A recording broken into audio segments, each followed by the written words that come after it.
আসসালামু আলাইকুম।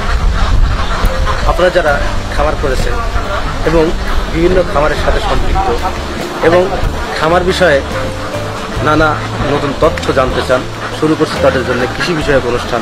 আজ আমি পাবনা জেলার আতাইকুলা থানার গাঙ্গহাটি গ্রামে খামারিতে আসছি। এখানে ক্যাম্বেল হাঁস এবং বেইজিং হাঁস, দুই জাতের হাঁস মিক্সিং 1500 হাঁসের খামার আছে। এই খামারটা এখন আমরা পরিদর্শন করব এবং এই খামারে তা কীভাবে শুরু করেছেন এবং এই খামারতে কতটা লাভবান হয়েছেন সেই খামারের কাছে আমরা সরাসরি জানতে চাইব। চলুন সেই খামারের সাথে সরাসরি কথা বলি।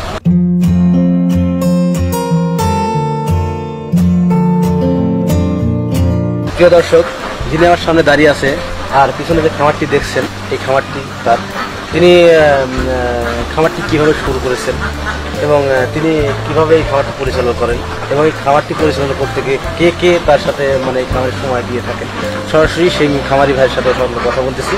তো শুনুন তার মুখের কথা। ভাই, আপনার এই পিছনে যে খামারটি তো আপনার এখানে কতগুলো হাঁস আছে? 1500 হাঁস।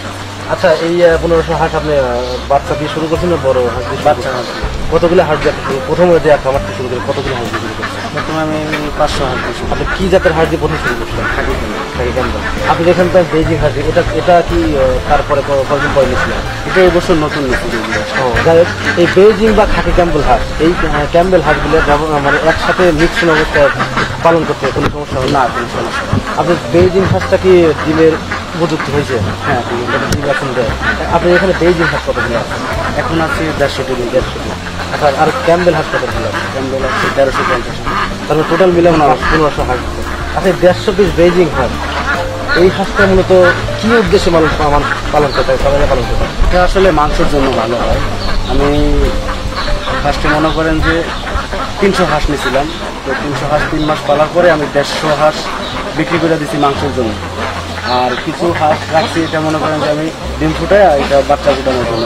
এই হাঁসগুলো কতদিন আছে? একসাথে তো সব আনছিল? না, একসাথে না। এটা 1 মাস। এটার বয়স, খাকি ক্যাম্বেলের বয়স হচ্ছে 4 মাস আর বেইজিংয়ের বয়স 5 মাস। তার মানে খাকি ক্যাম্বেলের আগে নিয়েছিলেন? হ্যাঁ, 1 মাস আগে। ওই 300 হাঁস যে আপনি বেইজিং হাঁসটা নিয়েছিলেন, সেই হাঁসটা তো একসাথে ওই একবারে নিয়েছিলেন? 300 একবার। ওখান থেকে আপনি 150 হাঁস কতদিন আগে বিক্রি করছেন?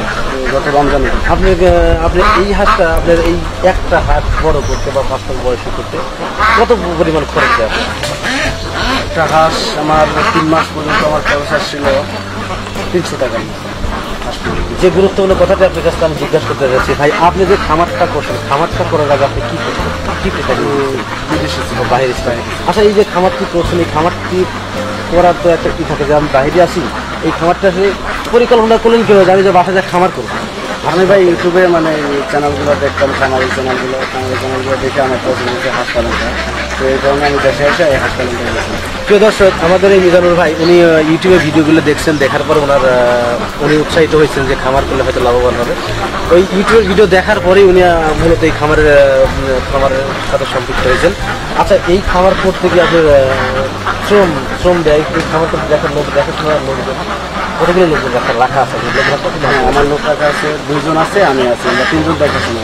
হ্যাঁ, তাহলে আপনি আছেন আর আমার লোক আছে। আচ্ছা, এই 2 জন লোক, এদের বেতন আপনি কত দেবেন? মাসিক 10,000 টাকা। 2 লোকের বেশি 20,000 টাকা বেতন। আচ্ছা, সব মিলিয়ে আপনার কি মনে হয় যে এই খামার করে আপনি কতটুকু লাভবান হয়েছেন? আলহামদুলিল্লাহ। আপনি বিদেশে তো যায় মানুষের ভালো একটা উদ্দেশ্য, ওখানকার সে প্রায় থেকে কি এখানে বিদেশ থেকে অনেক ভালো আছে। আচ্ছা, এখন আপনার পার ডে ইনকাম কিরকম হচ্ছে?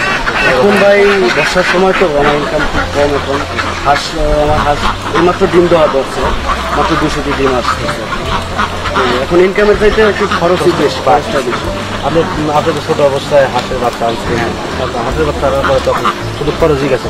আমি তো দেখছি আপনি আবদ্ধ অবস্থায় পালন করেন, বিলে কেন নামান না? কারণটা আপনি এখন না, আমি বিলেও পাচ্ছি, কিন্তু এখন বর্ষার পানি, এই কারণে বিলে নামাচ্ছি। প্রিয় দর্শক, আমাদের মিজানুর ভাই যা বললেন, ওনার এখানে বিল আছে, ওনার পিছনে যে পুকুরটার তার পাশে একটা বিল আছে, অবৈধ পিছনে বিল আছে। তো সেই বিলে উনি হাঁসগুলো রাখার পরে এখন সেইখানে অনেকটা পানি বৃদ্ধি পাইছে, যার দরুন হাঁসগুলো হারানোর ভয় আছে। এই জন্য মিজানুর ভাই আর কি 4 সাইডে যে বেড়া দেখতেছেন, এই বেড়া দিয়ে হাঁসগুলো আবদ্ধ অবস্থায় রাখছে। আচ্ছা, এই পানি যখন আপনার কমে যাবে বা পানি যখন কম যাবে, তখন কি আপনি হাঁসগুলো এখানে রাখবেন না বিলে করান? না, বিলে চলে। এখন আপনার এই হাঁসগুলো কত পার্সেন্ট ডিম দিচ্ছে? 200 দিন। টোটালে 200 ডিম দিচ্ছে, মানে 5% 7% ডিম আসছে। মানে মাত্র ডিম শুরু করছে আর কি। আচ্ছা, এইখান থেকে আপনি কত পার্সেন্ট ডিম আসার আশা করছেন? যে আমি ভাই 90+%। 90+ পাইলে না, 90+ পাইলে তো তাও ধরেন আপনার 1300 ডিম পেলে বাজারজাত করতে বাজারে বিক্রি করতে কত টাকা? আপনার 100 টাকা হাজার, 1000 টাকা 1,000 মানে 13,000 টাকা মতো বিক্রি হবে। তো তাহলে আপনি তো একটা জিনিস ভাবা যায় যে প্রতিদিন আপনি 13,000 টাকা ডিম বিক্রি করতে হবে, প্রতি মাসে আপনি 3 লাখ মানে 4 লাখ টাকার মধ্যে ডিম বিক্রি করবেন। প্রিয় দর্শক, আমার এই খামারি ভাই মিজানুর ভাই, উনি যে খামারটি করছেন এখানে 1500 হাঁসের খামার আছে। এই খামারে 1500 হাঁস আছে।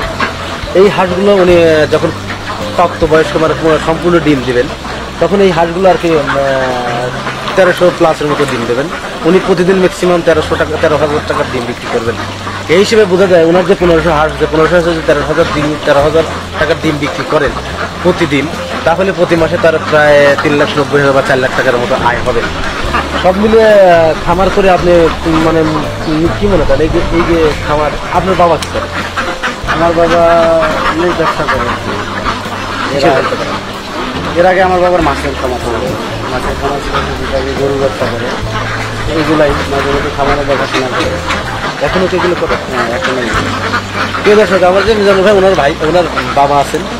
ওনার বাবা একজন ব্যবসায়ী। সে মাছের ব্যবসায় করে থাকেন, বিভিন্ন ব্যবসা করেন, যেমন গরুর ব্যবসাও করে থাকেন। তো এছাড়াও তার বাবা তার হাঁসের দেখাশোনাও করে থাকেন।